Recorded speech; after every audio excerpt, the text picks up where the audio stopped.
So, yeah, we will go over. Yeah, what? So I give it over to the guys. Don't worry, I know that the layout is broken. They insisted on being with 8 people in this, so it's not my fault. They will leave as soon as possible. Yes. 4 of us will disappear. Are we doing Alright, thank you, introductions or? Yeah, I guess we're doing introductions. Sure. Well, I'm Flexico. Hello. I just run this game, and this is like the only game I speedrun. I'm still bad at it, so yeah. I'm Megahertz, your resident filthy cheater. I run this game any percent only because I'm also bad. Hey, I'm Ben, and I'm gonna lose. Just to make you know, everyone in chat, we actually upped the estimate by 1 hour to accommodate for Ben. Just because of me. This is an all mass run now. Okay. Okay, guys, we ready? We have Jamama? So, Hi, I'm Jamama. There you go. hey, Jamama. Cool. So, The great. for whatever reason that they are going to explain, we have. Okay. Ben, 1 second. Yes. Before we do the first countdown, this is gonna be kind of odd, but to help explain some of the commentary later on, or just make it easier, can everyone who has live splits or some timer with the splits please open it and start it at the same time as the first countdown? Basically, we're all gonna open the game at the exact same time, and that's the important thing. It matters. And we're going on 20 guys or 25? 25, I thought. 25, Okay. so at Yeah, 20 when sorry. I do the countdown. Yeah, Okay. I said 20, but it's actually 25. Let's do 25. Okay. So who wants to give the first countdown? I say nerds. Sure. Okay. I guess go on go. Okay. 3, 2, 1, go. Nice. All right, so I'll tell you when we hit 20 seconds, I guess, here. Yep. And then who wants to take care of the Or 25. 25? Okay. Yeah, countdown 25. Start the timer at go. We'll say go. Yeah, we'll say go. All It's coming up. It's coming up. right, Ben, you go. You do this. All right. 3, 2, go. Sorry, that was like off. But, yeah. I started. All right. the wrong lead All in. right. It's fine. Okay, everybody, that was Alright. the giant Best of luck, grand everybody. mind that said 3, 2, go. He was responsible for the O3D dilemma as well. All right. Alright. I see how it is. Runners, get out of here. Ben, Get All outta right, here. we're dipping. We're dipping. All right.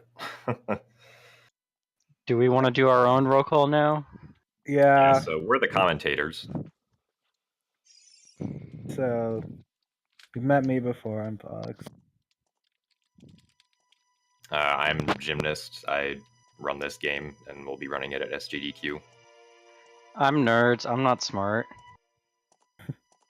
But you're a nerd. I'm a nerd with a 3, not a nerd with an E. Can confirm that nerds Oh, is I definitely see. not.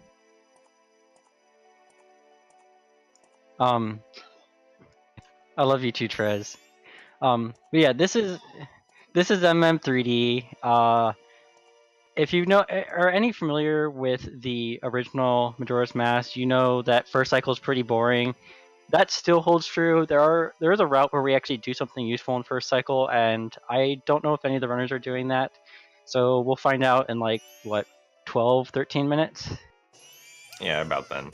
I think Mega is going to be doing the Bomb-A-Y time stop. Yeah, Or- Mega's gonna do it. I think Flex was practicing it, so I don't know if he's gonna do it. Jamama was practicing it. I don't know if he's doing it. I think I Ben's don't know probably if going to Ben- do Flower Slide Escape. If I had What's to a flower guess. slide? I don't know. You tell me. Well, I happen to know of only one trick involving a flower, and it's not called a flower slide. And what you mean is it called a Bloom Zoom? It is called a bloom zoom. All right, we'll explain the Bloom Zoom when it happens then. But For Isn't- now, let's go over something pretty important. Text in this game moves really fast if you mash fast enough, so you want to mash really well. Yeah.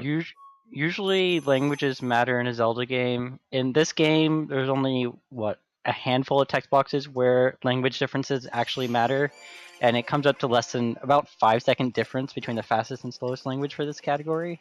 Yeah, so even though one of the runners is on English, that's really not a disadvantage at all. And for reasons we'll explain later, only text after completing the last dungeon really matters. On top of that, 3 of our runners are using a capture card. A 4th of our runner is using a software called NTR to stream his 3DS because his capture card kind of died earlier this week and it was too late to fix. So you're going to see Megahertz with his cheating software. His loading zones are going to be a little bit slower, or a lot faster, and he might have random frame drops just because of how his 3DS is being streamed. So just a heads up.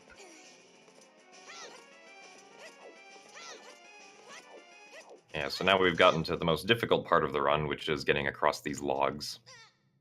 And none of them are going for log skip, which is actually slower. Yeah, there is a really dumb way to actually skip having to go across these logs. It would be faster in a task, though, right? I have no I clue. actually would say no.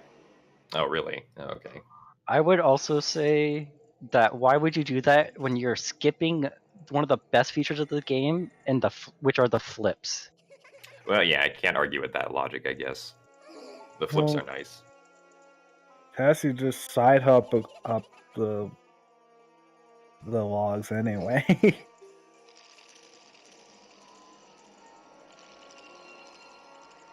Yeah, so the beginning here is pretty standard. Not much interesting stuff is going to happen for like the next 10 minutes or so. Although I guess we can see who's going to do the Clocktown escape if anyone gets the Deku nuts in the next area.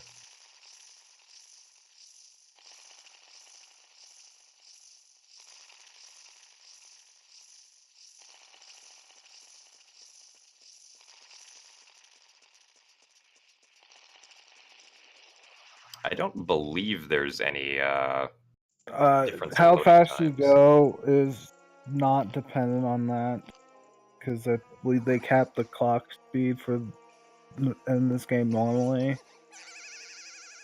You're talking about old versus new 3DS? Yes. Yeah, so there are certain hardware differences between the two, but MM3D does not take advantage of those hardware differences. There are some games like Super Smash Bros. For the 3DS, which will actually change important code paths depending on which console it's playing on, which is the main reason why loading times are different in that game. But again, that doesn't apply to MM3D as far as we can tell. Yeah, so I also believe that all of our runners are going to be using the FreeCam extension with either the Circle Pad Pro or the C Stick on the new 3DS. I'd say you can use it for movement, and it also helps with home buffering.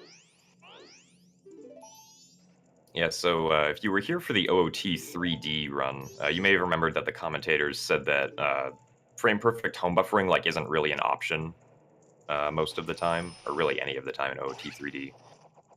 But in MM3D, that holds true unless you're using the Circle Pad Pro or the C Stick for the FreeCam extension, because for some reason, using the second stick makes frame perfect home buffering extremely easy to do. And it can help in some situations for this game. Okay, so it looks like Ben and Jemima are going to be doing Clocktown Escape, and Mega and Flex are not. So about a 2v2 for each route. That's going to be good.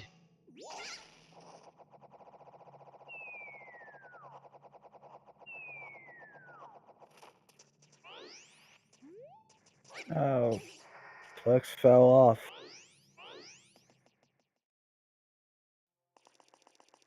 Yeah, so there's a small side hop that you can do to just get across that final gap without having to use the flower.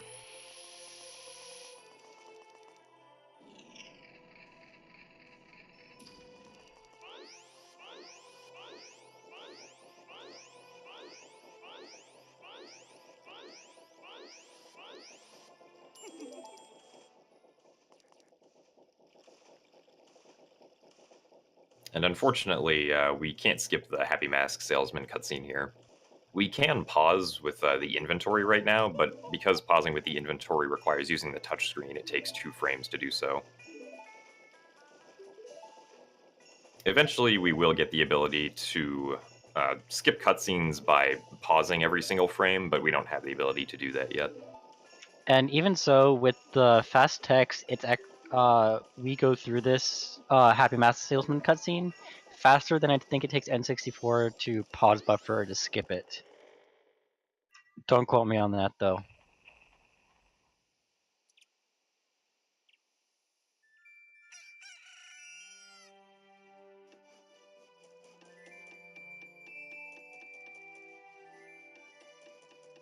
So here in Clocktown, they're gonna do the standard way of getting it to night 3, which is going to talk to Grandma to make it day 3 with her long story about the 4 giants, and then proceeding to West Clocktown to talk to the Scarecrow, and that makes it night 3.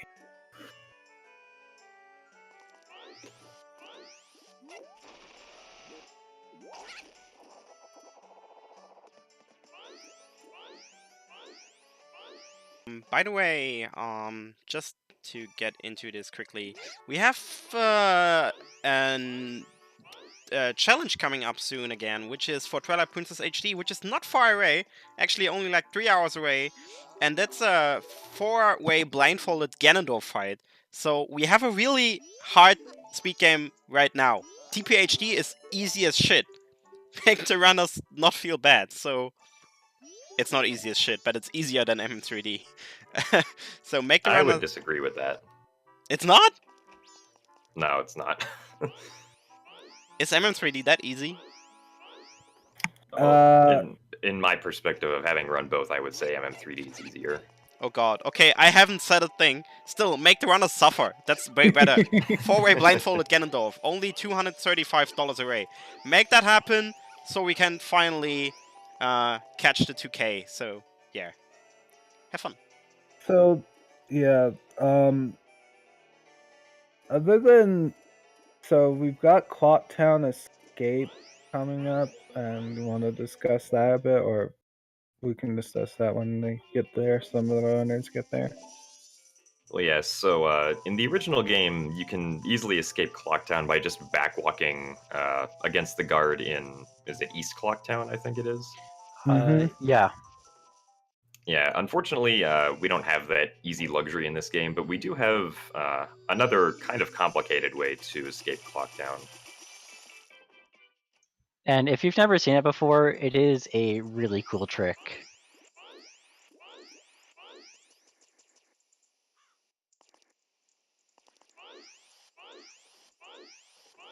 We have gone this entire time without talking about it.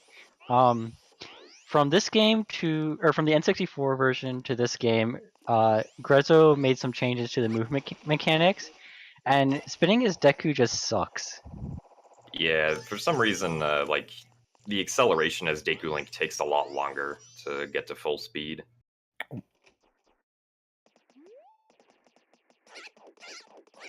Alright, so Ben and Jemama are both going to be getting the silver rupee that's in the hotel in East Clocktown.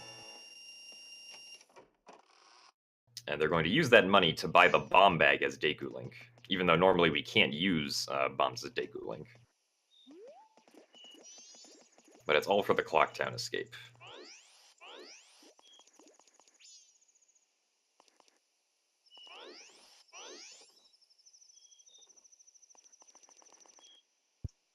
Unlike the N64 version of this game, there's a title text trigger in the fairy fountain that Mega is in right now at the very beginning. We have the ability to, just by holding R while spinning through that hallway, we can just skip right through that text trigger. But it's important to skip it going both ways, otherwise you kind of just waste time. Yeah, because if you activate the trigger, you end up stalling the in-game clock so that midnight becomes later. Yeah, so for Mega and Flex, because they're not doing a trick called Clock Town Escape, which Ben looks like he's going to be getting to rather shortly. Oh yeah, so for Flex and Mega, they just want to get the ocarina as fast as possible and not really do much else. They're just wasting time. Ben and Jamama are actually going to have a little bit of content, which you will see right as Ben leaves the fairy fountain. Yeah, Ben and Jemima actually don't have a lot of leeway with the in-game time. They have to be pretty fast if they want to get the optimal routing in.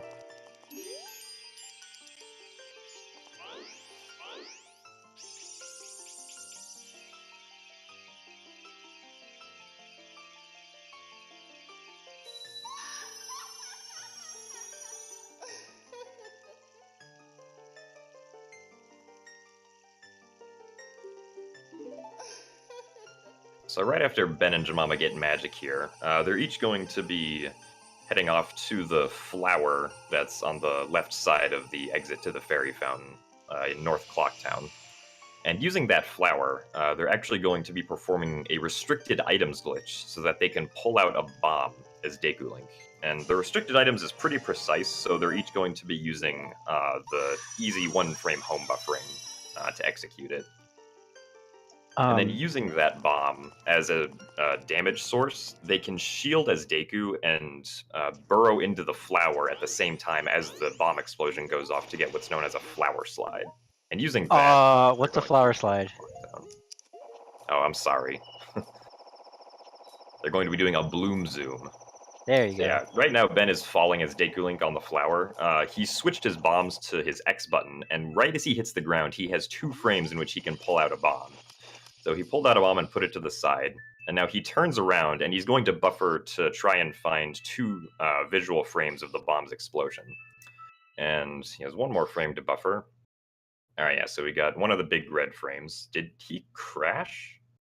RIP. Ooh, yeah, I think Ben may have crashed. Alright, so if we look at Jamama, though, Jamama's buffering for the restricted Oh items no, right now. dang.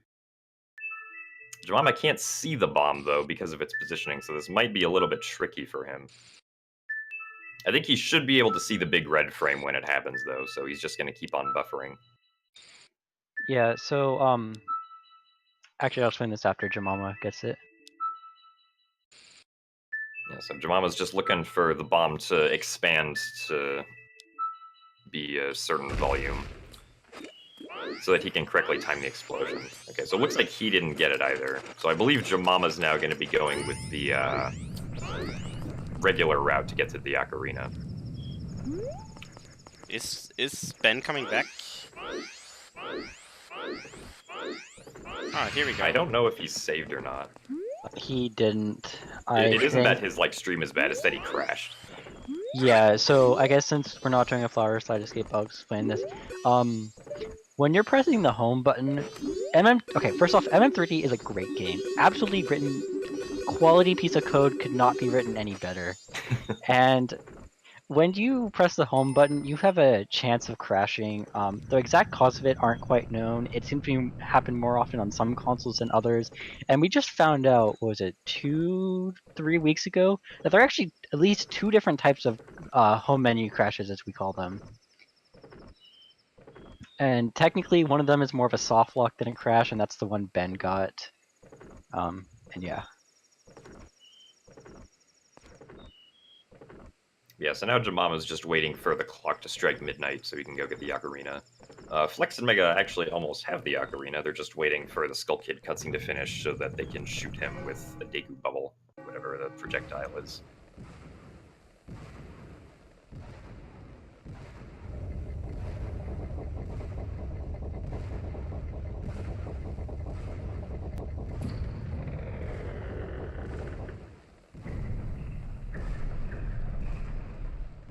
Yeah, so as usual, when they get the ocarina, you learn the Song of Time from Zelda, and then you will use that to go back in time and start the sequence over again.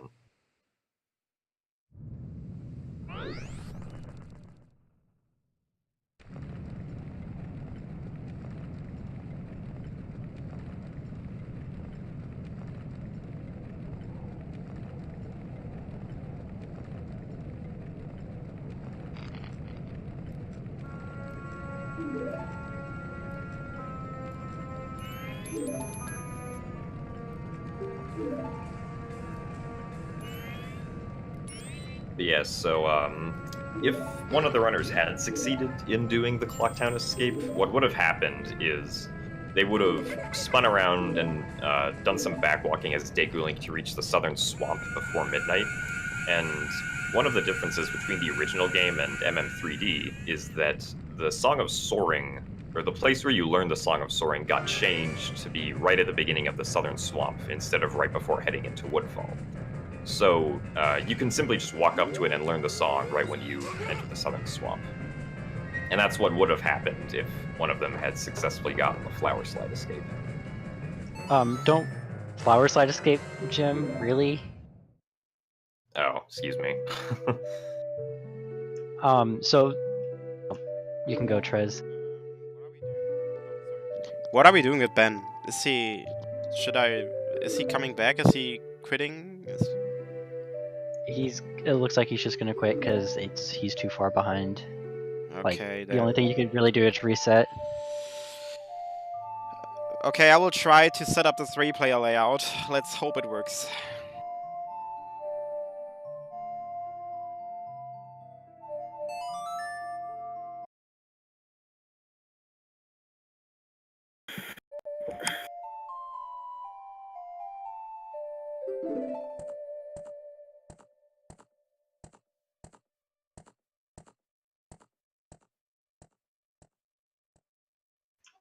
And since both Ben soft locked and Jamama didn't get it, we will in fact still be seeing other Bloom Zooms later in the run.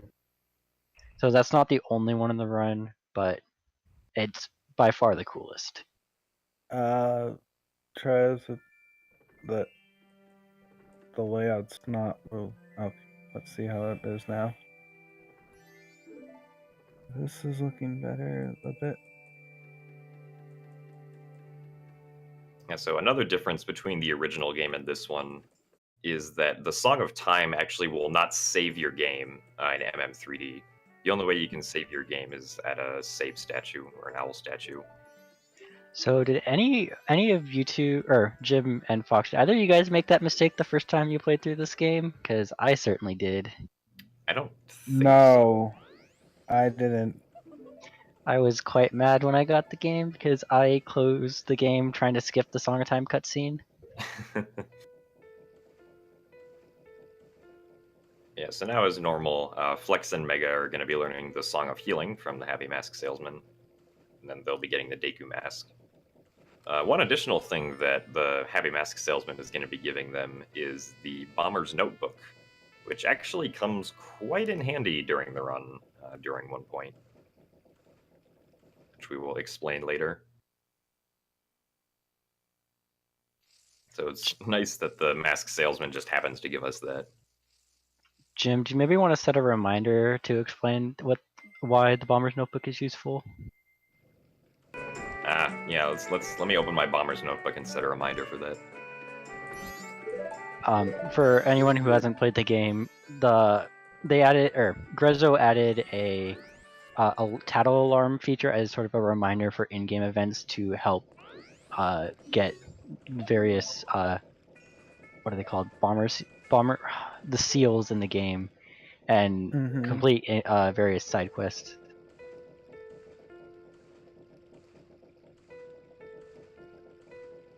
So in this, the cutscene where Happy Mask Salesman talks about Majora's Mask, if you need to make sure you actually mash B through it, otherwise you lose time. Like you just end up saving time because the text displays instantly still. Yeah, I'm guessing the cutscene probably waits for the text to be fully finished for a certain amount of time before it moves on. Yeah, it does exactly that.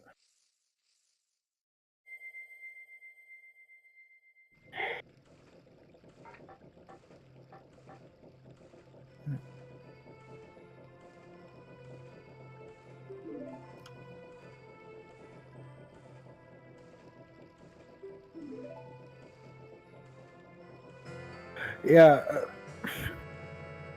Yeah, the home buffer thing is it's just really bad, and it's really unfortunate that that happened. I'm really sorry for Ben. And it is by far the only thing wrong with this great, great game. Yeah, that's the only part in the route where runners would actually use home buffering, at least in the Clocktown escape route. Yeah, so it So looks like you can go. okay, it looks like Mega's finally done talking to the Happy Mask salesman, so he's going to be going to the Southern Swamp to get the Song of Soaring now. And he will actually be trying to show off a rather recent glitch that was discovered originally on the N64 version of this game a couple of weeks ago by a friend of mine named Probably Butter. He might be watching now.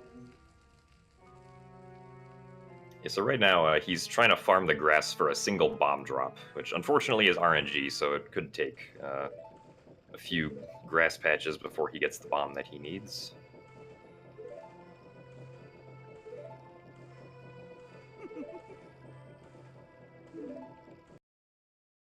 But he can go in and out of a grotto to try to reload the grass to just farm it. And it looks like that's what Flex is also going to be doing now. Oh, okay, so Mega just got Flex his is bomb actually drop. doing a different thing.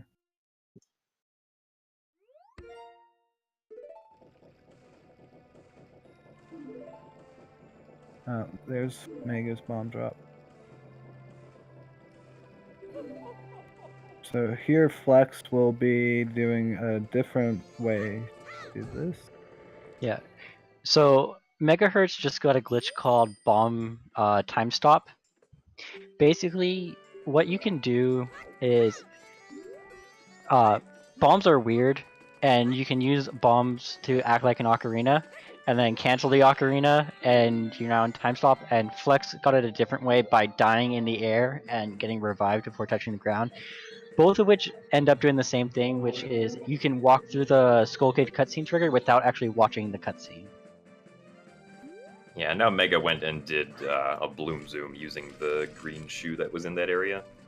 So he saved some time over just back walking through. Yeah, so that's actually the first one we saw this marathon. So you try and dig into the flower at the same time as shielding damage, and as a result, you just get sent backwards relative to what direction Link is facing, because you have free cam in this game, unlike other Zeldas, or Yeah. The original of this. If you guys are familiar with super sliding in the N64 version, it's pretty much just like that, except it uses a different animation to successfully pull it off. Because in the original game, you actually, I don't believe you're allowed to burrow into a flower at the same time you're shielding. But you're allowed to do that in this game, which is what makes the bloom zooming possible. It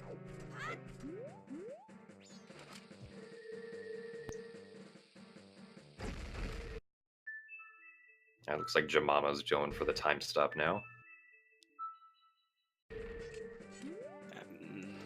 Guys, can I make a quick announcement? Go ahead.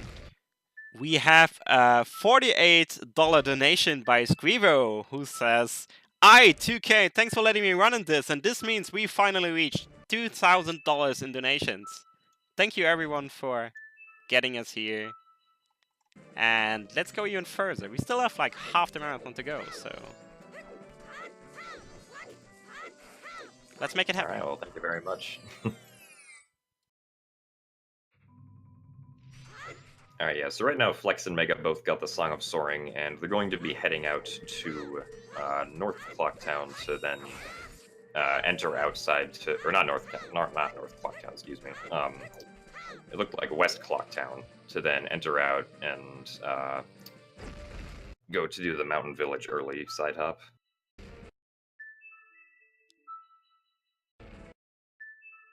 So normally you're not supposed to be able to get to the Mountain Village Flex without actually the bow. didn't buy bombs in first cycle, so he's just bought them then.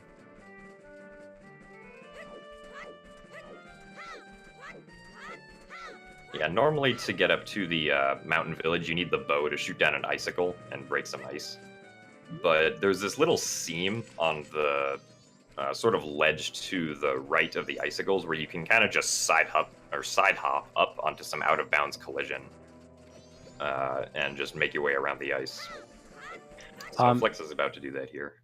And right now, Flex is doing this weird shuffling thing while moving. That's called a fess. If you're familiar with OOT3D's Hesses or fesses, it's the same thing. Or if you're familiar with the Hess from either N64 Zelda, it's essentially the same thing, except a bit slower.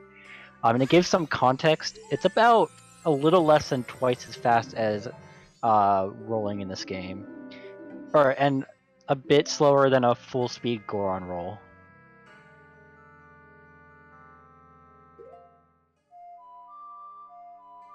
Speaking of, Goron rolling in this game is incredibly broken, and we will see that in a bit. Yeah. You can actually completely skip the Goron mask in this game, but it's very useful, so we're going to be getting it. Yeah, and so Mega just entered the Goron location to go get the Lens of Truth. Goron location. Oh, man. Yeah, so as we said, there actually was a time when we skipped the Goron mask because we thought it was faster for any percent, but then a trick that was originally found in 2016 by Kita, aka Kaztelek. I think I got that backwards. Anyway, originally found by Kita in N64, and then a way of making it viable on 3DS made it so that we routed the Goron mask back in.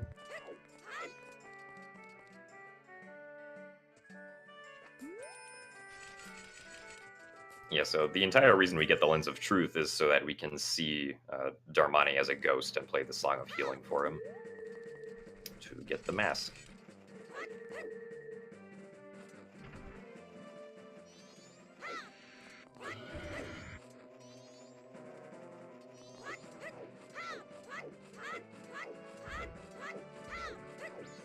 Looks like Flex also got some Deku Nuts. I believe he'll be using those on the Stone Tower Temple mini-boss.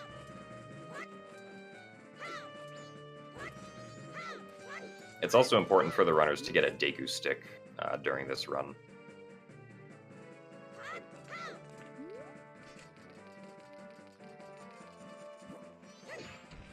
And so right here, Flex is doing what's known as a bomb jump. When you jump off a ledge in this game, how far you go depends on what speed you had when you jumped off the ledge. So if you try to roll and jump off a ledge, you're going to go slightly farther than if you just walk and jump off a ledge. But because you get a lot of speed for like 1 or 2 frames when you take damage because of a bomb explosion or from just any damage source in general, you end up jumping really far, and it can be used to cross some sizable gaps in this game.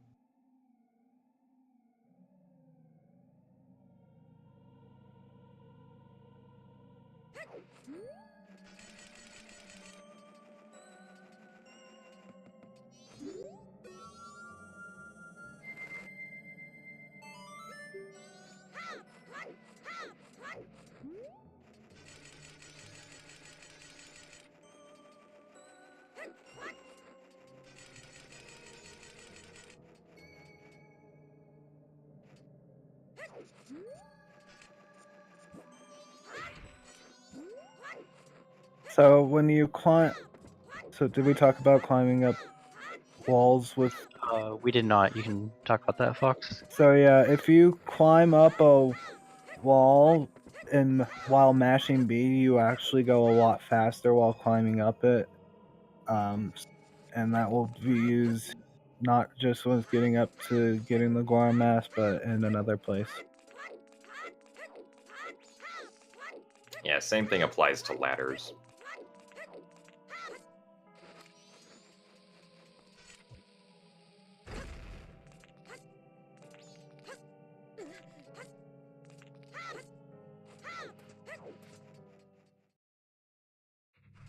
So now that Mega and Flex are getting the Goron mask, Mega's already gotten the Goron mask, he's going to soar back to Clock Town, and then much of the movement that he does is going to be done as Goron Link, because rolling is much faster than any human Link or Deku Link movement. You might have just noticed Mega did something weird. He put on the Deku mask and then the Goron mask. The very first... Actually, I'll explain that in a second. First, we have another flower slide, and we're going to show off a rather cool property of Bloom Zooms. Yeah, so right now Mega is bloom zooming to enter Great Bay early. The great thing about bloom zooms is that you don't collide with any actors or collision that's above you while you're doing it, so you can just easily phase through the wall that protects Great Bay. You ignore any walls and just go along a floor, so that's really nice because you can just go under that fence to get to Great Bay. But the problem is, if you do the Clocktown escape route, it's very easy to just miss the loading zone and just fall out of bounds. But to explain what I was going to say before and what Flex just did, the very first time you put on one of the three transformation masks, Deku, Goran, or Zora, you get a small cutscene which is unskippable, and then every other time afterwards it is skippable. But that's only if you're going from human to that transformation. If you go from transformation to transformation, it's always skippable. So you have to put it on the Deku mask at least once, so you can't skip that transformation, and then you put on Deku first, and then go to Goron to skip the Goron first transformation cutscene. Yeah, it's just a small little time save, but every time save is worth it, mostly. Yes, and as you saw on Mega Stream, the Macau walking cutscene, which is rather long, it's one of the longest, or it's just a really long cutscene. They shortened it quite a bit in this game, and it's one of the few good changes. Not few, but one of the good changes for this game instead of N64.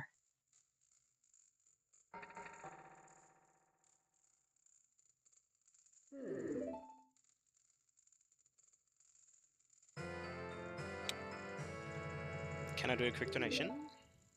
Sure. Go ahead. We have a $50 donation, actually, by TrueLove429, without a comment, but he is going towards the Majora's Mask 100% Fire Limit run, calling him Desu.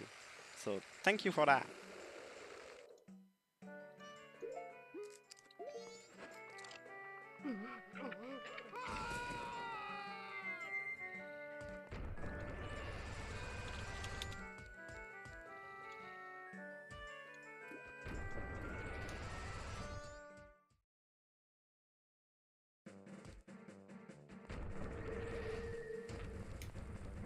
So it looks like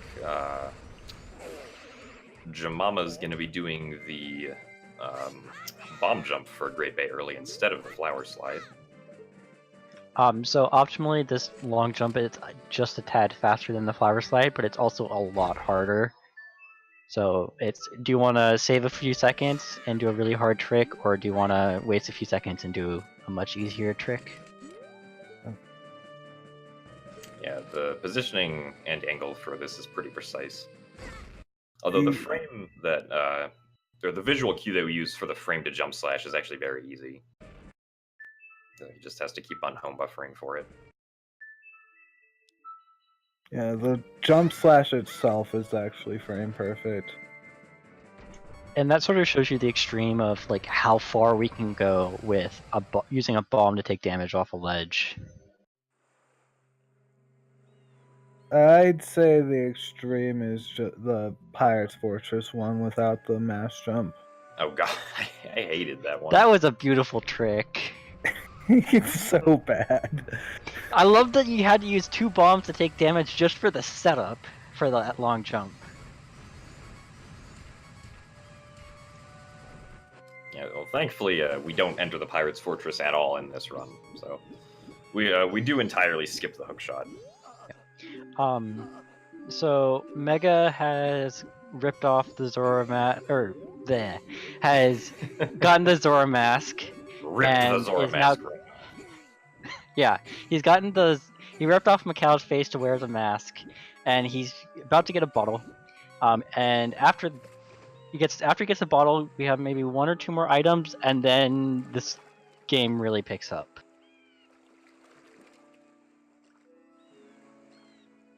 Yeah, so the basic purpose of the beginning of the run is to just get the Deku, Goran, and Zora masks, as well as the Song of Soaring before we can actually get to all the temples and stuff. So right now, instead of just taking the bottle with the red potion and then just leaving, this route actually has us go and save the witch that's stuck in the Woods of Mystery by giving her the red potion. because that gives us the opportunity to take a boat ride and get the Picto Box, which is very necessary for this route. For the longest, we thought using the Picto Box in any percent would be useless until that happened. And you'll see why when we get to it.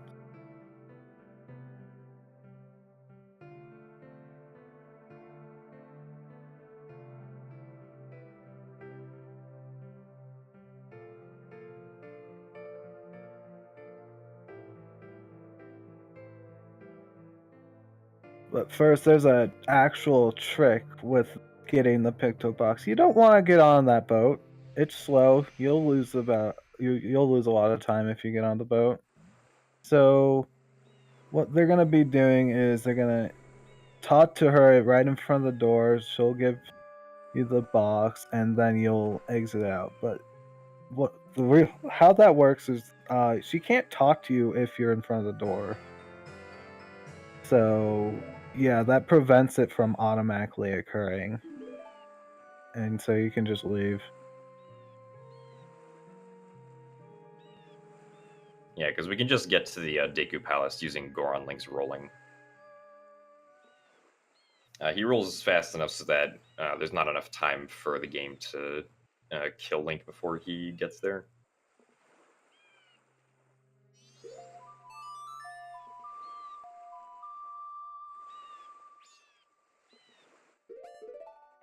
But now Mega's going to be going through the Deku Palace as Goron Link. Making sure to not get caught by the guards. Unfortunately, he got bad guard RNG, so he has to wait a few seconds. Yeah, normally you have to go through first the right half of the maze to get magic beans. No, the left half. Sorry, right half is the heart piece. Left half. No, wait, which Yeah, half's the heart piece? It's been a go long like time. all the way around to the right. Left half is the heart piece, and then right half is beans. Right, okay, so you're originally supposed to go around the right half of the maze to get magic beans, plant a bean, water it, and then go across the top, across all the flower pads. We can skip all of that just by jumping onto, or backflipping onto the door frame, and then backflipping onto a platform with a flower on it. Yeah, it's actually really easy to do that. I haven't done it on N64 in a while, but I want to say it's easier on 3D. I've never done it on N64, so I have no idea. On N64, you can't just straight up backflip to the flower platform like that.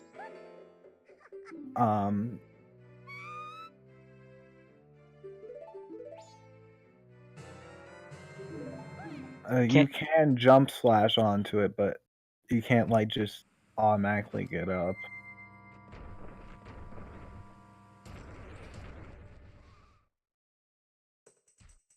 Yeah, so obviously we come to the Deku Palace to learn the Sonata of Awakening, which allows us to raise the Woodfall Temple. So far, this run has just sort of been just go collect item, go collect item, go collect item. The pace of this run will pick up, and I can give you exactly when that happens, and that is when we kill the mini boss in Woodfall Temple. We're gonna get a certain item that I don't want to spoil, and when we have that item, this game will pick up pace very quickly.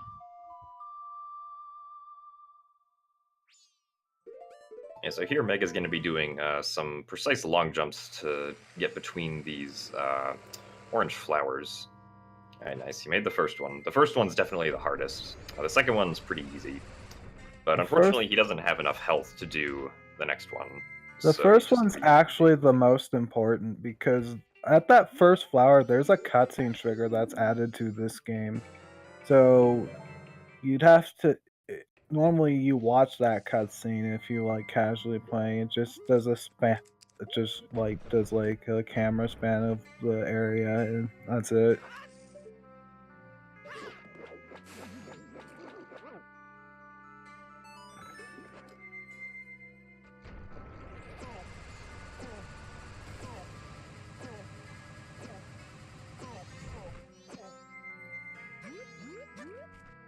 And the mechanic that Jim mentioned earlier with long jumps, that how far you go is based on how much speed you have when you leave the ledge.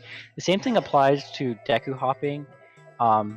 And because of the changed Dekus, like how quick your acceleration and speed during a Deku spin, it ends up being a bit slower, but a lot more consistent to just side hop off the lily pads to start hopping across the water.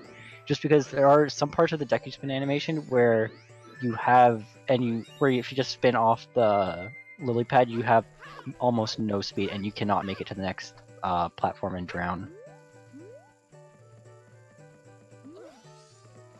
And the task setting in the N64, it's just faster to side hop. So I don't understand what you mean there. Well, because max speed for the Deku spin, you would actually go a little bit faster than side hopping on NMM 3D.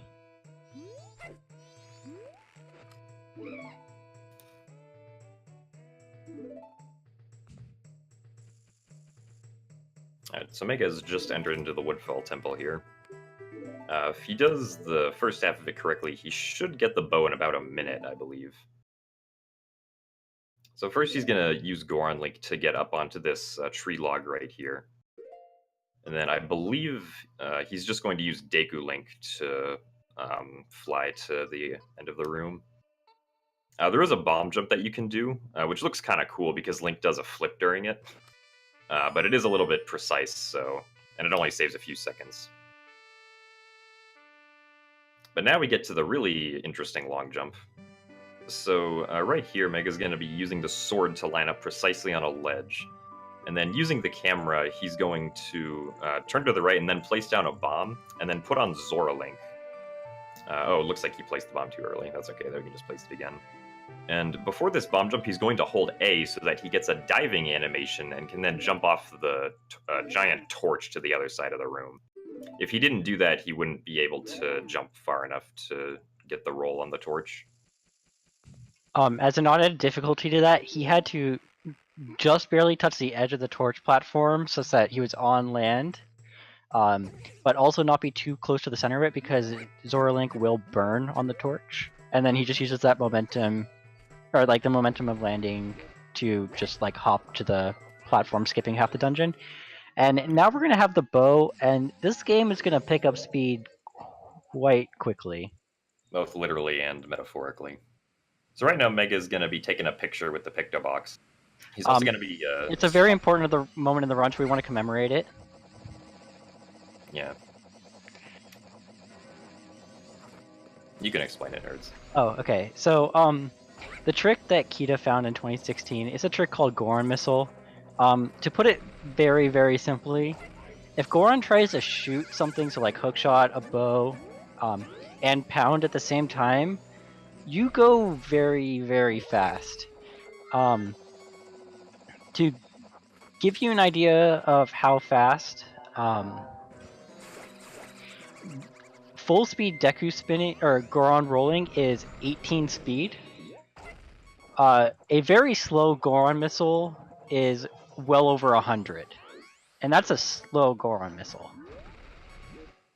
Yeah, so with the Goran Missile, you can essentially launch yourself forward at extremely high speeds. And if you do so on a slope, you'll also launch yourself upwards, which is what he essentially did back in the bow room to skip the boss key.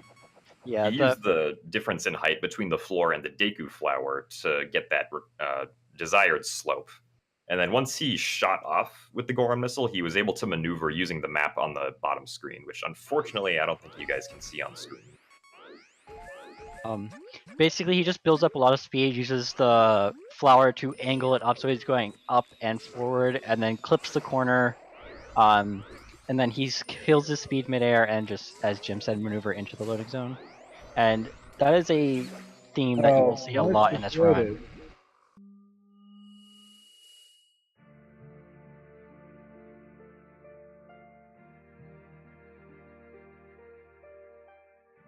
Looks like Flex just did the Zora dive jump.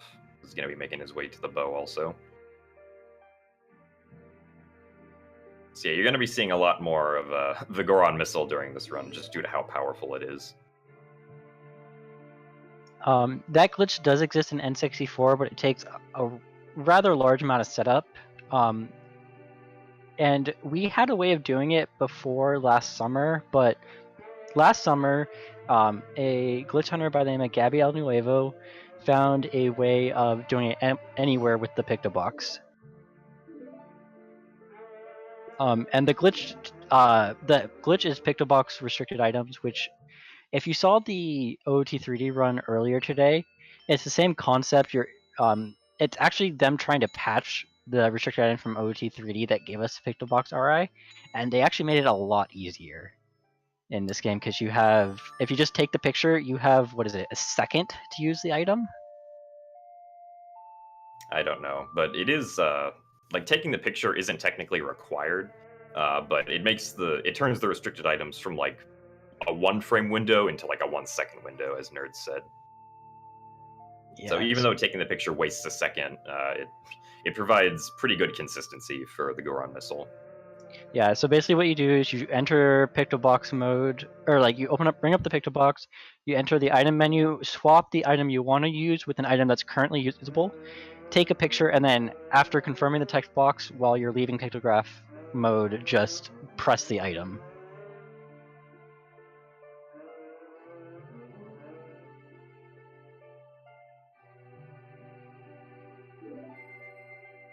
And so I guess we should probably explain the Odalwa fight. As Zora Link, Odalwa's pretty easy. You can just roll under him when he tries to swing at you, and then stun him using the Zora shield attack. And then once he's down and his eye becomes vulnerable, you just jump slash it. And it's a basic just 3-cycle boss fight. Do one of you guys want to talk about the eyes and the and the new versions of these bosses? Alright, so the eyes on these bosses are little big changes to all of them. You have to, like, they cap how much damage you can do per phase of the boss, so you can't, like, it's basically like something that they added to make the bosses, like, you can't, like, completely stun lock them, basically. So it elongates the fights more, and they like break out after a certain amount of hits. Odala will break out after he takes 5 damage to his eye, if I remember correctly. Yeah, so now right after Woodfall Temple, Mega's going to be doing a Goron Missile to get into the Woodfall Fairy Fountain. That one's pretty easy, but right after he gets into the Fairy Fountain, he's actually going to be doing another Goron Missile to another Fairy Fountain that's loaded on the same map as this one, because all the Fairy Fountains are actually on the same map. So using a Goron Missile, we can fly between those Fairy Fountains and essentially wrong warp around the overworld. So now he's in Akana. Yeah. Kind of casually going over there. One thing that's important to note about Goran Missile is how fast you go from the Goran Missile is based on how fast you are, or how fast you're rolling when you press pound. And yeah, it's currently not known exactly, like, the exact formula of how fast you're gonna go based on how fast you are when you're rolling.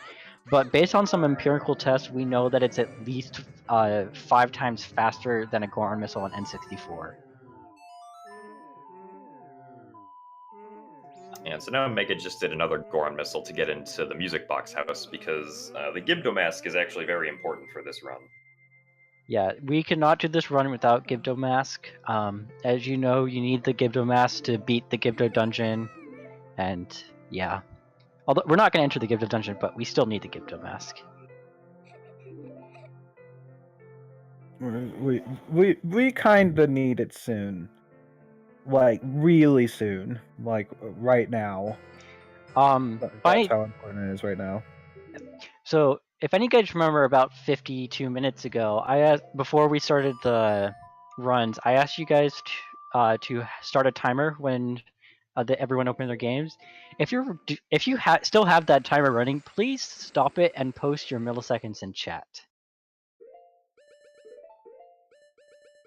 Yeah, so right now Mega's going to be getting a fairy up at the mountain village, and he's going to use that fairy in a bottle to dupe over the Gibdo mask. So now in the Gibdo mask slot, he has an empty bottle, which is known as Bottle Adventure.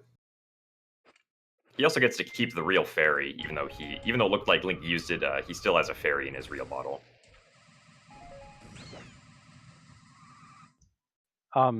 So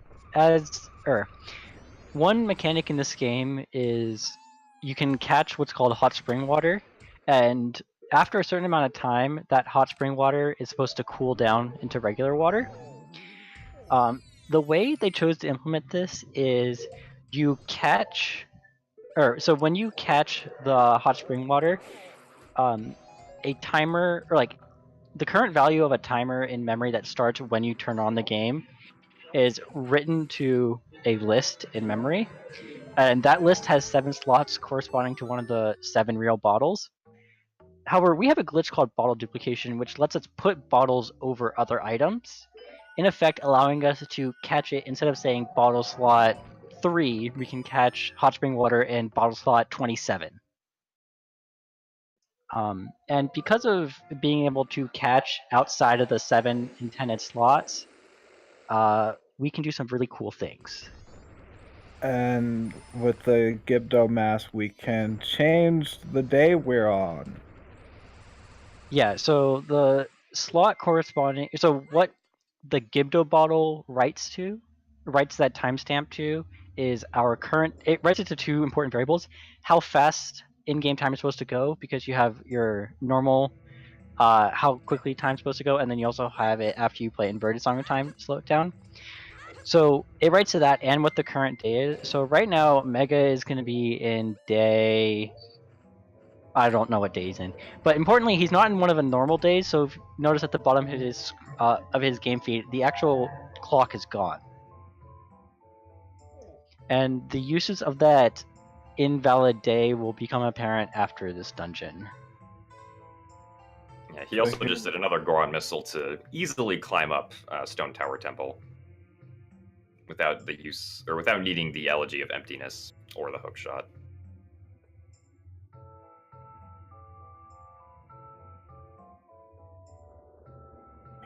I think he might have went a little. Oh yeah, it too looks high. like he accidentally fell through the face though, so he's gonna have to do it again.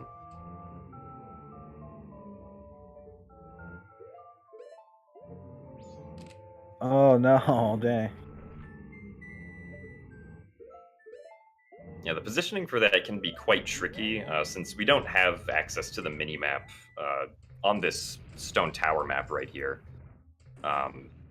Usually most runners won't use they won't lock the camera while they're doing the Goran Missile, but I guess that's just how Mega's used to doing it. I know that I don't lock the camera when I do that trick.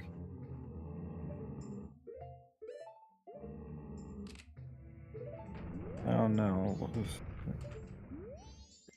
Anyways, the reason I asked you guys to post the milliseconds in chat, because if you look at the actual milliseconds that were posted, whether you did it or not, I asked people to do it roughly at the same time, and yet we have wildly different milliseconds. That's just because a millisecond ticks so quickly. The timer that's used in-game ticks at approximately, if I remember correctly, 100,000 times faster than a millisecond. So it's just ticking away so quickly that the exact value is going to be That was random. a good backup by Mega. He got to a point where there are points in Stone Tower climbing up that are actually like save points where if you void out, you can actually start from them again. That did not exist in the original game. They specifically have gossip stones right in front of them. As I was saying, the exact value will be kind of random, but you sort of know what range it's in. And because of that, certain effects of catching that hot spring water are impossible to predict. Or not impossible to predict, are just going to be somewhat random, while other parts we are able to predict. The part that's random in the Gibdo, the glitch is called Bottle Adventure. The random part of that, of the Gibdo Bottle Adventure, is exactly how fast in-game time is going. And that can actually cause some problems later on. Well, whenever you do it, but more importantly later on. But We the should part that we probably explain what happened with the water. Oh, do you want to do that, and then I'll finish? You can finish first, but I'll explain when. Okay. Well, the part Okay. of the bottle adventure we can control is the exact day we're on. So, and that's the part that's used for the glitch that's coming up after this temple. But yeah, Fox, go. All right, so if you, for some weird reason on light switches, if you use your, if you drop spring water and they touch the like suns, they actually can activate them. So that gets rid of that sun block that's on the right side. Yeah, and that only works because there's a small step that the sunblock is located down on, compared to where Goran Link dropped the hot spring water. If that step wasn't there, then making the block erode with the hot spring water wouldn't work from that position. Yeah, since we're using water to get rid of stone, we call that erosion. On MM64, that can be used to actually skip light arrows. It's not slower. I mean, it's still faster to get light arrows, but it means light arrows are no longer a required item. I wouldn't say the game gets confused, because if the game gets confused, it would be like what happened to Ben. Because that's the game getting confused. Yeah, so now Mega's, he tried to do another bloom zoom to get through the wall on the left side, but I think he's just going to go for the regular intended strat now using Deku Link. Yeah, this bloom zoom is kind of scary because you're Deku and you're going to be zooming right next to some fire, and if you burn, you start at the beginning of the room. Well, the beginning of the room is just right there. So, I mean, you just have to redo the bloom zoom. yeah. And like even as Goron Link, you can accidentally touch the fire and then get knocked down, which I've done a few times. Yeah, so right now, if you're watching Flex, he just seemed to randomly backflip into the water in that room in Stone Tower twice as Goron Link. I'm sure Fox could explain this, but for some reason, when you do that, Goron Link will actually reset to the beginning of the room in Stone Tower Temple, so you can skip having to swim back as Zora Link. Yeah, so Goron Link has, with his backflips, can cause the game to restart where he's moving back to the starting point of where you're supposed to void out and whatnot. That doing that intentionally with those backflips is definitely not supposed to happen. You can't. It was intended like if you were to get stuck somewhere and like keep continually like voiding out like into water as like Deku or Goron. It was supposed to like prevent you from just being infinitely stuck. But we can just abuse that to go back to the start of a room.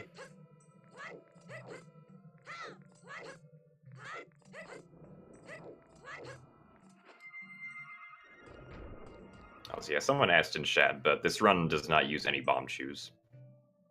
It used to before the block erosion was discovered, but now we don't use any. I actually never thought bomb shoes were fast enough to warrant them, especially with Flower Slide Escape. So yeah, now that we have access to the loading zone for the boss, we can just go straight to it because it's only in the inverted Stone Tower Temple, not in the verted Stone Tower Temple. So we just do another Goran Missile to just go straight to it.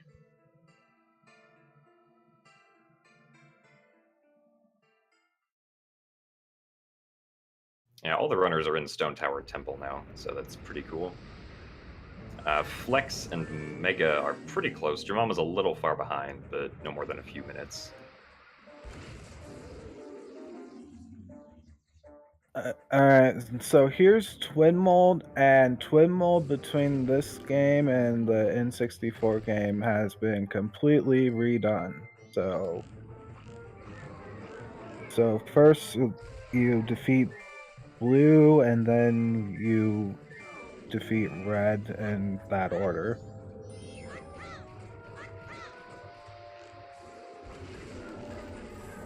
Yeah, you're forced to defeat blue first. You can stun red and make him not bother you for a little bit, but you can't actually defeat red until the second part of the fight begins. So the first time that Blue Twin Volt came up, Mega had to shoot 3 of the eyes that were on his body.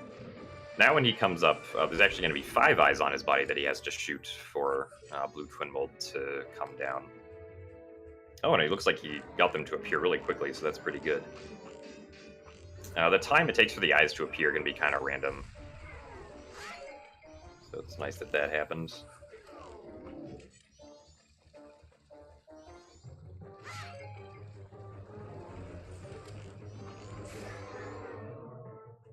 Like that, Blue Twin Mold is dead. And it looks like Flex is just about to do the Goran Missile for the boss key skip, so he's going to take his Picto Box out and do the Goran Missile. If you ever played the N64 version, you might have noticed that Mega never got the Giant's Mask. Well, so they changed where the Giant's Mask is in this game. It's currently not skippable. And it also changes the entire second phase of this fight.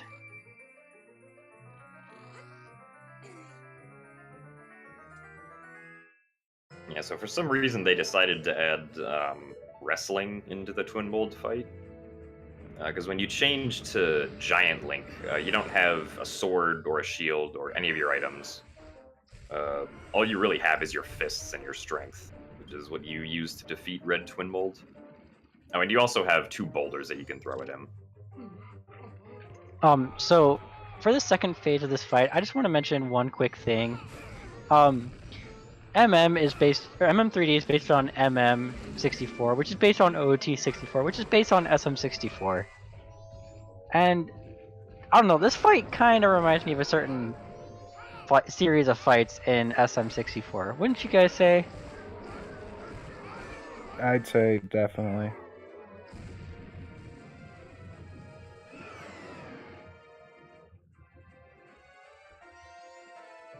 Yeah, so as Giant Link, there are 2 ways that you can damage Red Twin Mold once he's down on the ground. You can either put him into a chokehold, or grab his tail and spin him around Super Mario 64 style, and slam him into the ground. Both of which are the exact same speed, so it doesn't matter which one you do. Mega is also intentionally keeping one of the baby Twin Molds alive so that Twin Mold doesn't spawn more babies, because the babies can be quite annoying. So having to deal with just 1 is much easier than having to deal with, like, 5. Another change between the N64 version and this version is Song of Double Time allows us to actually choose what hour we want to go to, instead of going to 6 a.m., 6 p.m. of the next day or night. So Mega just set it to 5 a.m. because he wants to get a day transition rather soon. Yeah, so you might remember we mentioned earlier that we're not on one of the normal 3 days here. We're actually on an interesting day that has interesting effects when day transitions happen, which we're going to see quite shortly. Once Mega is finished with Twin Mold. So he threw the boulder to get the last hit on him, and now he just needs to spin him around one more time. An interesting part of the Twin Mold fight is that if you circle around the left stick while Link attacks Red Twin Mold, it'll actually only take you 3 cycles to defeat Red Twin Mold instead of 4. I don't think that's mentioned anywhere in the game. That's just kind of like a hidden It thing. is actually not. It's just hidden.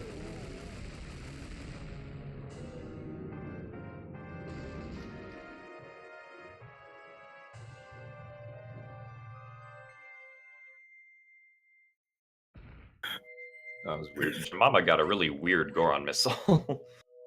And if you notice on Jamama's stream, it just said negative 12 hours remaining. That's an artifact of being on that glitched day. And we're gonna see what happens when you try and go from this glitch day to the next glitch day. So the game thinks you're on an iteration of the fourth day. If you ever known about the fourth day, it's a day that just exists in the game's code that is used for hardly anything except just it occurs when it's set when you actually moon crash. And it's used for the credits. Like the scene where everyone's waving at the giant saying thank you. It's actually not used there.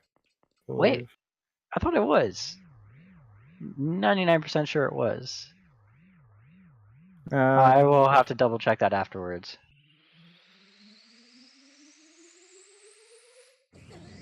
But yeah, so the glitch days in this game work on a they're sort of grouped up into 5 different classes, as we call them. You have basically the days stored as just just an integer in memory, and all that matters to know which class you're in is that value in the day slot or in the day variable divided by 5, and just look at the remainder. So is it day 0, day 1, day 2, day 3, or day 4? Right now we are in, or they're all in a glitched day 4. So Mega needs to hurry up and get to the Akana Canyon, or Akana Road, or whatever the name of the area is. As long as he gets here, he should be fine. But something interesting is going to happen during this day transition. It's not going to transition to day 1, or day 2, or day 3. But when the text pops up, it actually says dawn of a new day, which is normally what happens in the credits. Also, now we're in the goat fight, so yeah. Yeah, so the effect of being in that glitch day is that we get the dawn of a new day transition outside of Termina Field. And because we get it outside of Termina Field, it tries to load, or so when it plays, it tries to load a special version of the map you're currently on. Normally that's Termina Field, and the special version is the version used in the credits. But that special version doesn't exist in the Road to Icona. And it just so happens that when it tries to load that special version that doesn't exist for Road of Icona, it loads the goat boss room. Yeah, so pretty useful. Skips all of Snowhead, skips the fire arrows, skips the Goron Lullaby. It just skips. It doesn't actually skip the fire arrows. We have. So if you mentioned earlier, the Bomber's Notebook has a new mechanic added, which lets us set a reminder. We can actually use that reminder to interrupt pulling out the bow and instead pull out a stick. And the basic effect of that is that we can shoot an arrow as if and have it go through a burning torch, and we can use that lit arrow to melt goat and skip fire arrows. And with this fight, they're using a strategy that knocks to go down with arrows immediately, because after he gets hit a certain amount of times, he gets up, like what Odawa does. But using a elemental arrow and then 3 normal arrows, you can knock him right back down, and it makes the fight a lot more consistent than it would be otherwise. Yeah, that was also a pretty good fight by Mega. Looks like he's opting to not get the heart container. Even though I believe, based on the cycle timer, he should have enough time to do so. But I don't know, maybe not. So I'm not sure if we mentioned this, but the timing for catching the hot spring water is very lenient. You have like 15 seconds to do it. But you only get those 15 seconds every minute and 20 seconds. So you want to try to, get the fastest cycle you possibly can. And it kind of sucks when you end up missing a 15-second window by only a few seconds, and then you have to wait for like another minute before you can actually catch the hot spring water for the day transition wrong warps again. There are some risky backups, but they're not recommended, like if you're like wanting to start out. Like if you were to transition on a glitch day 1 or day 2, you'd still get the wrong warp to happen. But it's risky for a bunch of reasons. One of it, which is the time speed. You want to explain the time speed? Yeah. So I sort of tried to allude to this a little bit earlier, but when you the timestamp that's used for the hot spring water that we use the Gibdo bottle to write over our flow of time and our like current day. Oh, I The hope very Mega saves. Yeah, the unpredictable part is what gets written over how fast time is. So it is impossible to predict how fast time is going to be, or how fast time will be passing when you do the BA glitch. So the reason why glitch fourth days work best for the wrong warp is because if you don't go through a day, some maps don't have a day transition, like in a grotto. You just see a little banner and roll over to the next day. On glitch fourth day, you just go back to glitch fourth day, which is perfectly fine if you don't Yeah, get the day transition. it will infinitely repeat if you're non-transition out area. Yeah, but glitch day 1 will, if you don't get a day transition, it will go to glitch day 2. Glitch day 2 goes to glitch day 3. Glitch day 3 goes to Moon Crash. Mhm. So that's why glitch day 1 and glitch day 2 can be used for the wrong work, but not in a marathon setting, because it's you Moon Crash and lose all your progress. And then the other thing is, like we said, flow time can be unpredictable, but it's going to be faster than normal, as you just saw with Mega exiting the grotto, and he has an unused Song of Inverted Time to slow it down. So after the song played, you can see that even though he just got the Dawn of New Day transition, which would have put him at the beginning of day 1, he's going to be in day 3 just because time was moving so quickly that night 2. But in that half a second between gaining control and pulling Ocarina, like, you went through 3 day-night periods. Like, it's really unpredictable how fast you're gonna go. Yeah, and on rare occasion, it can be too fast for you to actually pull out the Ocarina in time to stop it. And then you just crash. But normally that doesn't happen, thankfully.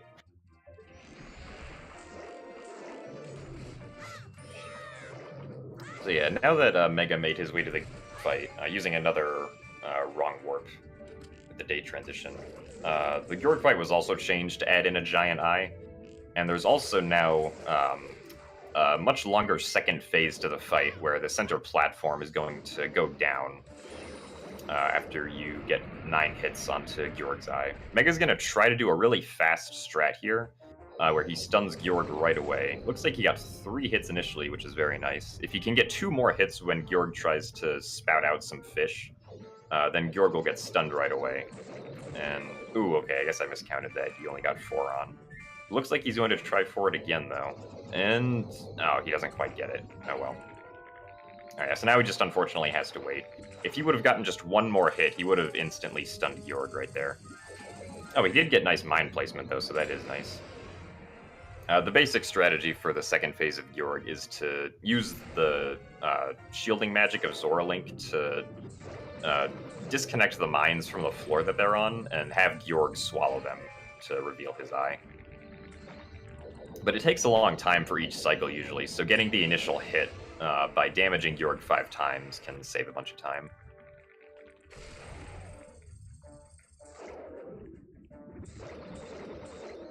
Sometimes also the mines just won't spawn in good locations and you'll have to wait like an entire cycle or something stupid. Mm-hmm. But it looks like Mega got really good RNG, like that was really nice.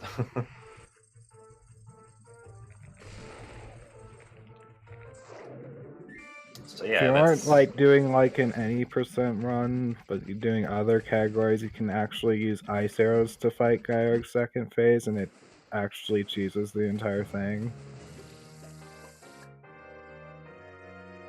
Because you can use them to stay above the ground and shoot arrows continually at Georg, but it's also tricky because you're limited on arrows. I have an announcement to make. Alright. Nerds, Yeah? Purple asked me to tell you that he's eating spaghetti.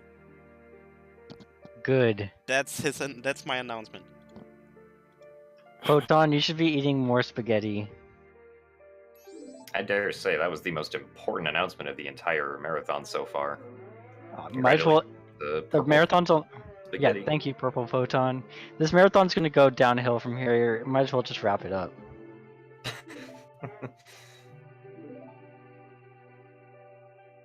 Yes. How about no?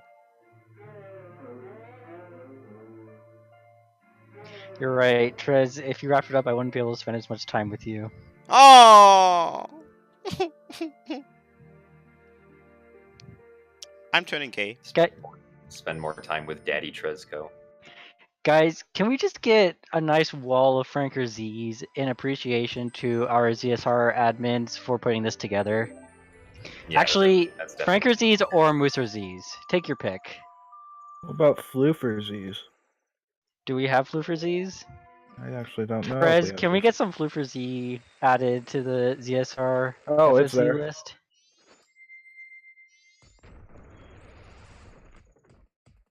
But yeah, the ZSR admins put in a ton of work to make this happen. So thank you to all of them for running this marathon. Yeah, one last Goran Missile Mega is using here to just clip into the clock tower to avoid making it night of the third day. And that is a really tricky clip, so I'm really glad he got that first try.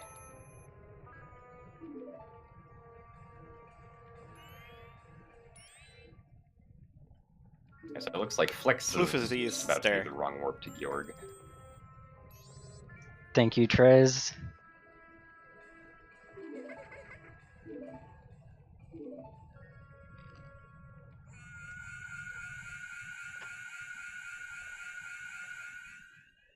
Yeah, so as long as Mega doesn't die to Majora, it looks like he should have this race in the bag.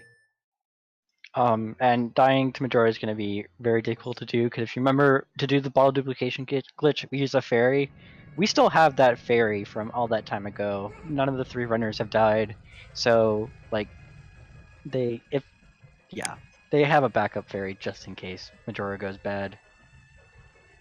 Yeah, Majora is pretty aggressive in MM3D compared to the original game. It's possible that you could just get stun locked and you'll die with, like if Majora just decides to do that and there's no control you can have over it.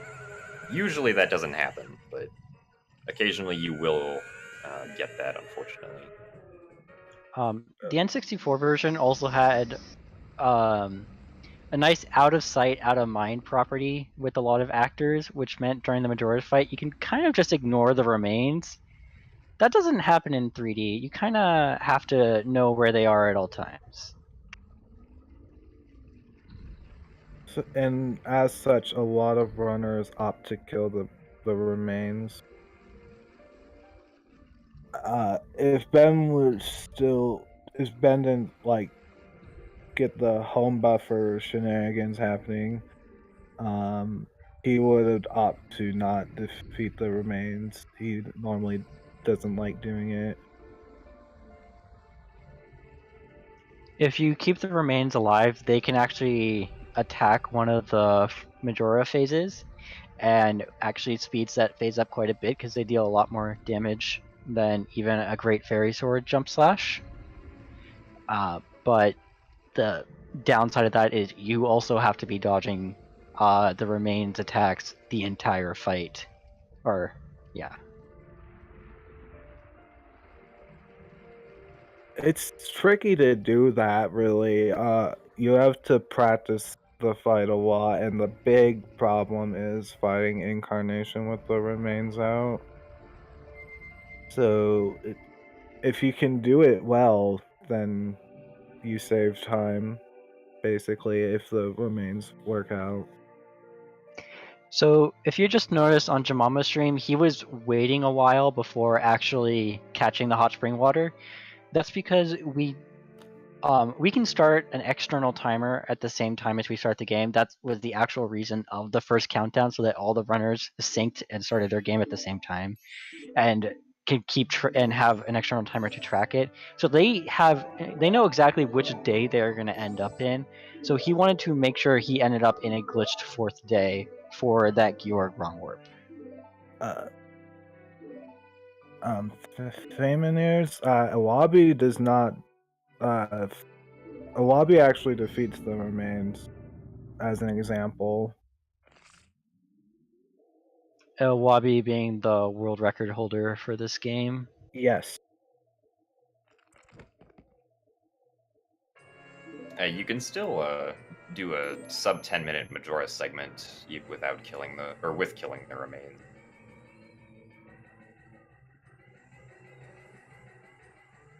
I'm not sure how much time the riskier strat saves. I think it's like, what, 20 seconds or something?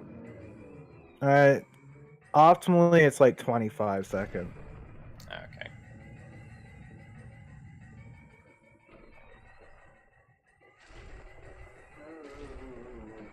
Yeah, so Mega's just about finished with one of the longest cutscenes in the run.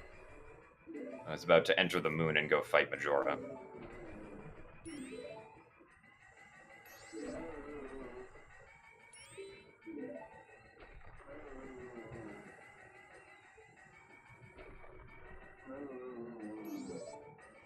It looks like Jamama got to the final hours somehow. I don't know if he saw the double time or not.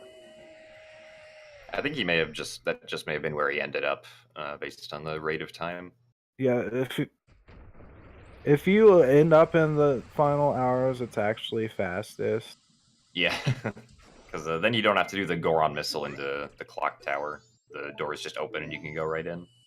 Yeah, to give you an idea, flow time, it can actually be set to not advance time at all. So, like, after you do the BA, you could just be sitting there and in-game time will not pass. Or you could get it to where every single frame, time advances so much that it's the next day-night cycle. Yeah. Like, there's a huge range of possible times that you can get.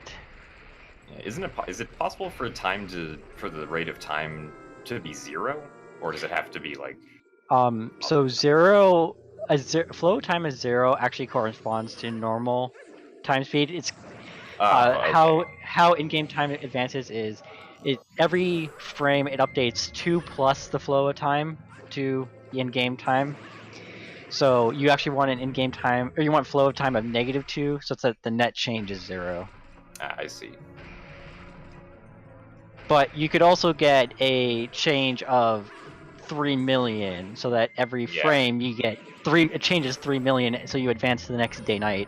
And although I've never seen it possible, I'm convinced that it is possible to get a flow time so fast that you will moon crash.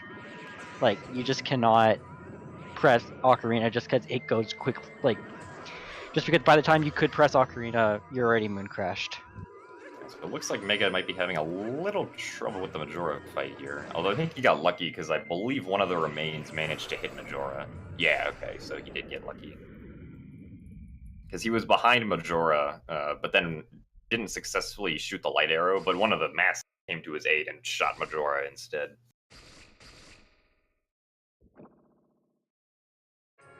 So now we get to the Incarnation Phase, which is really special. This is the phase where you can just get stun-locked against your will. And sometimes there's nothing you can do about it, you just end up dying. I believe Mega is going to attempt... Oh no, he's just going straight for Majora. Majora moves pretty fast, so sometimes it can be hard to hit.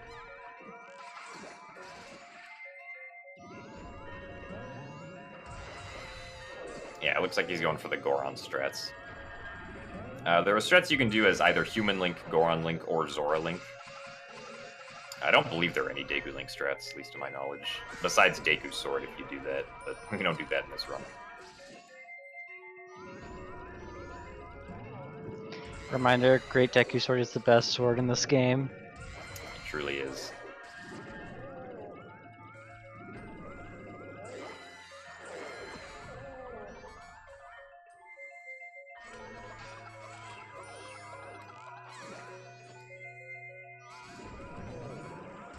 So it looks like he should almost be done with this phase. Probably needs a few more hits. Alright, there he goes, yeah. So I believe he's... Actually, I don't know what strats he's going to use for Wrath. I don't think he'll do Goron punches, because the masks could easily mess that up. But I guess we'll find out once he starts. Oh, well, he died. It's okay, though. He has the fairy. Yeah, so that death didn't count, but the next one will.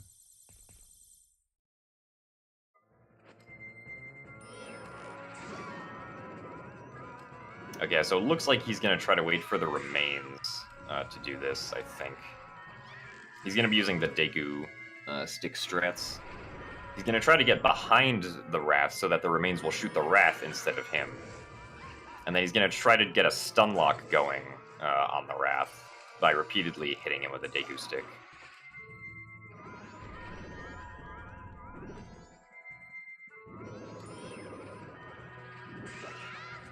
It's really hard to time, though, just due to how random the hits are with the masks. Alright, but now he's done. So that's time for Megahertz. Looks like... Is that? I think that's technically a new PB for Megahertz, but he is using... Yeah, he's NTR. using a software called NTR because his capture card broke earlier this week. One effect of NTR is that all the loading times or loading zones load faster, and it saves quite a bit of time over this whole run. So this is a cheater PB. Yeah, a pretty good run still, nonetheless.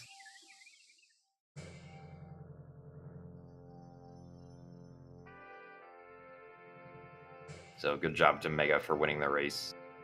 Now we go to Flex and Jamama, who are both still in the really long Giants cutscene.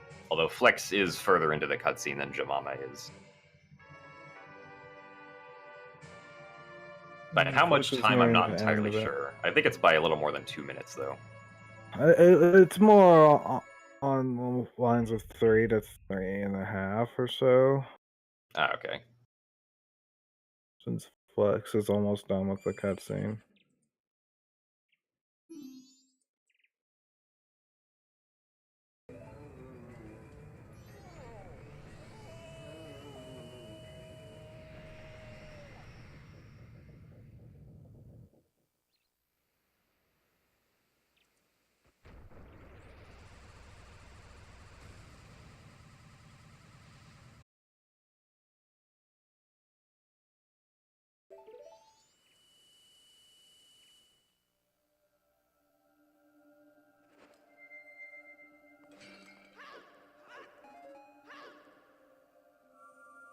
Yeah, so now Flex got a magic refill, and he's going to head into the fight. Hopefully he has a little bit better luck than Mega. I guess we'll also see which strats he does, because I'm not sure about whether he's going to kill the remains or keep them alive.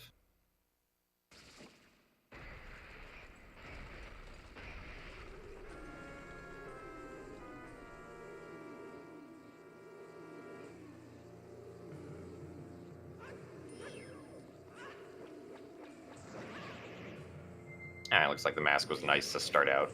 Sometimes the mask will move almost immediately, and it can be hard to catch with the Zora fins.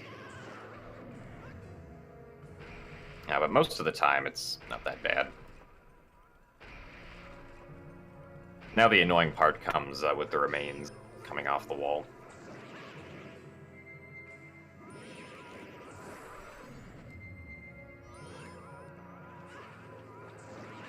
Sometimes after transforming masks, the remains will try to hit Link. But it looks like Flex got pretty lucky there, so he didn't get hit. And he was able to shield in time, so that he didn't take any damage.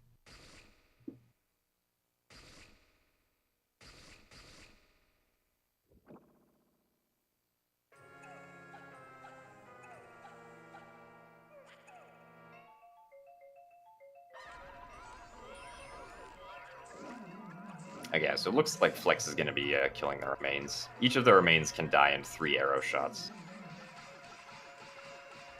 He does have to shield, though, because Majora tried to do the stun lock animation on him.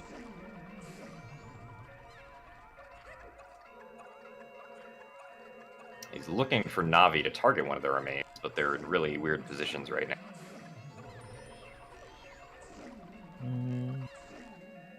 Alright, but now all the remains are dead, so he can just concentrate on the Incarnation. And he's also going to be... or wait, no. Yeah, he's going to be doing Zora strats. So he's going to throw the Zora fins to hit Majora a few times and then use the Zora shield to begin the stun lock. And just hopefully do that over and over again. If Majora doesn't complain, then it should go pretty smoothly.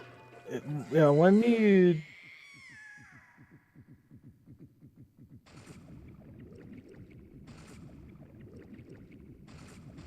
Yeah. Yeah, when you use Zora fins on Incarnation will actually try to counterattack you with the gun attack. But it is a little scary, but as long as you like play it right, you won't get hit. Yeah, so it looks like Flex is going for the Goron punch strats here. He needs to do 20 Goron punches on the... And if he does it successfully, then he only has to... Then the Wrath should never jump away, but it looks like he mistimed some of them, so the Wrath has jumped away a few times. He should be ending soon. I don't know exactly when the... didn't keep track of how many hits he has on the Wrath.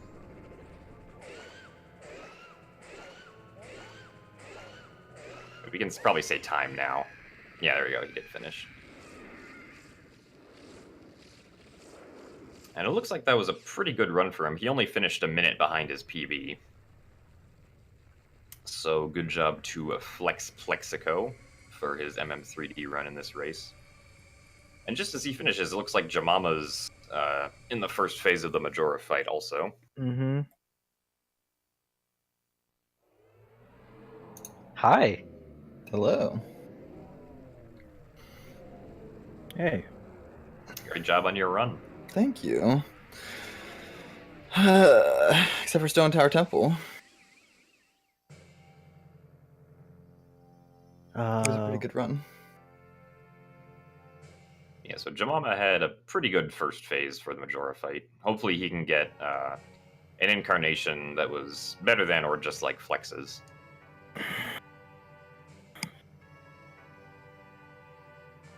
Ow! Nerds. Oh, hello. Welcome to my Hi. Majora's Mask Let's Oh, Play. hi. Hi, Jamama. Got all the racers Your in Let's here. Play. Yeah, the Not all ratings of are them. being very kind to Jamama right now. Not Ben. Yeah, Jim, Yeah, we're rip missing Ben. one. We're missing one. That is the worst The possible one- thing to happen in any run, obviously. Yeah, we're missing the one cursed to forever watch first cycle. Very much. Like, I think out of most people, Jim probably knows the most pain about those hard locks. Well, that's only happened twice to me, and it shouldn't happen anymore because I got a new battery for my Sickle Pad Pro. Yeah, it was actually during one of the recent weekly races that he's Jim doing- got a new type of home menu crash. That is an actual crash that caused us to learn that there are actually multiple types of them.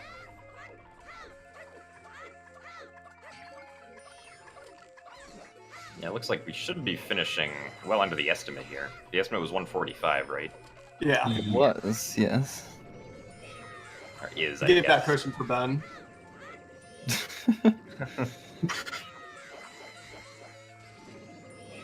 That's good.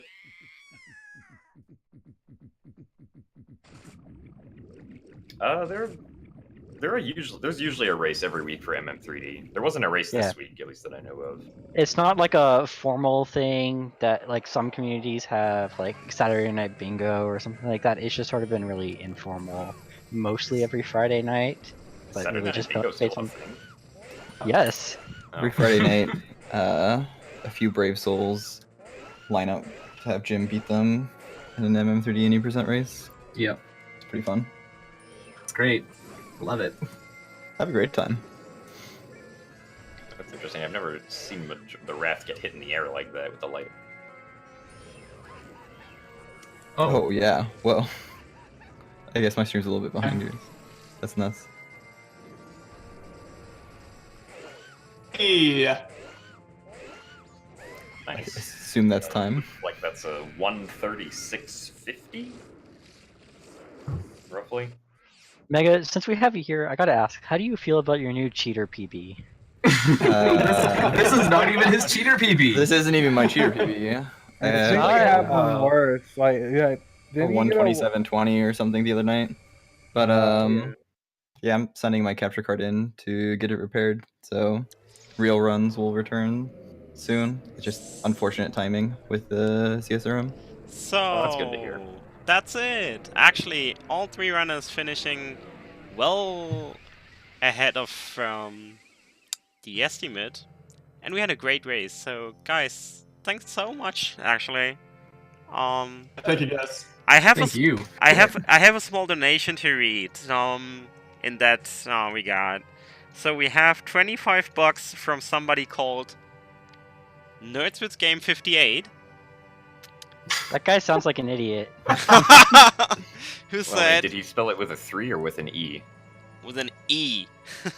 So he is smart. Okay. Okay. So he said, GG to all our racers. Chat. Yeah, here, chat. I'm talking to you. That's the people who are typing all the time. Can we get another wall of Musa Z, Floofer Z, and Franka Z for our racers and for our ZSR admins? Please do it now. Go.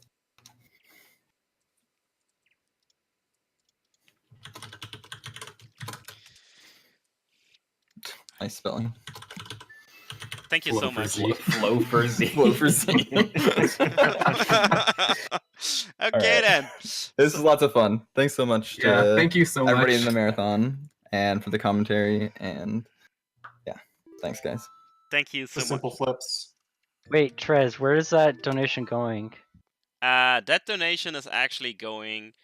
Oh yeah, that donation is going towards the Twilight Princess HG any% file name bit war, and the file name that Nerds chose is Snug. So I'm just saying we have this emote. If you want to get that emote, because it's literally the best emote on Twitch. It's literally yeah. ZFG sleeping. Yeah, it's ZFG sleeping while he was lying right next to me. Just saying. Hey. Ooh. So Was he fast? It's pretty snug. Did you really just say that, Jim? Alright, so if you're interested in checking out this game, the speedrun.com/mm3D is good, and we also have our ZSR page. We're aiming to fix that up for better info about the game, just in general. And we have a Discord too, which I'm pretty sure there's a link on the speedrun.com page. Here's And the you can link come as in, well. say hi. in chat. We're pretty friendly. If you guys want to see one cool wrong warp, I got something going right now. Oh, if it's the one I think it is, this is a good wrong warp. Oh yeah. It's So not the one I think it is. No, I just realized. No, it's a good one though. It's a good one. It's a good one. It's coming. Yeah, we'll just use some of that extra bend time for this. The extra hour. The extra hour, yeah. The 1 hour wrong warp. The 1 hour setup. Yeah, so Jamama wrong warped into the credits map right here with the Happy Mask Salesman, Skull Kid, and Epona, who's frozen. Wait, can you get on Epona? No, No. you can't. You It's just can't a- touch Epona. It's just a Epona isn't static really level. there. Oh, Like you can okay. walk right through Epona. No, you Oh. don't. She Oh, has that's right. That's vision. right. No, you walk through the other two. Cool And Kid loading and, zones Happy Mask crash. Salesman. So yeah. Yeah, okay. That's actually a good point to end this. Guys, thanks so much. Yes. It was a great race. I want to give a personal shout out to Ben. Chat, can you actually press F for Ben, please? Ben actually had an awful day today regarding speedrunning. He almost killed Second the, one he also almost was- killed the marathon by trying to play Ocarina of Time 3D. And he almost killed it again with MM3D. And he almost did it again, yeah. So shoutouts to Ben anyways. Shoutouts to you guys. Shoutouts to the commentators. And we will be back. Actually, I'm out, because now it's Orca time. Orca can take over. So thanks guys for being here. And see you later. Thanks for having us.